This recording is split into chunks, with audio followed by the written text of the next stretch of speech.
You began by saying that, as the president said yesterday, he hasn't talked to Xi Jinping in quite some time. I think the call was in March, if I remember correctly, but I'll defer to the White House on the last time they've spoken. But there has been high-level conversation. I traveled to Hawaii.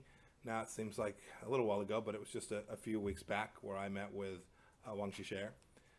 We continue to have a dialogue and conversations at every level within the State Department. It's happening in other agencies across the U.S. government too. So there's a significant amount of conversation between the two countries.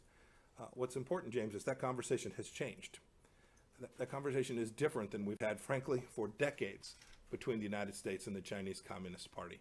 It is no longer, and I think Chinese leadership understand it is no longer the case that it's going to be acceptable that the United States is simply going to allow the important commercial relationships that we have between our two countries to put the American people at risk. And that's what had happened. This isn't political.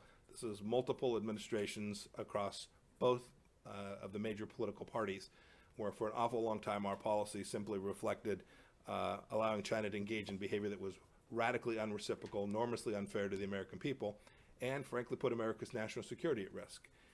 And so we have begun to turn that around. There is still real work that needs to be done, but you can see in each of the policies that the administration undertaken in the last 2.5 years a marked reversal.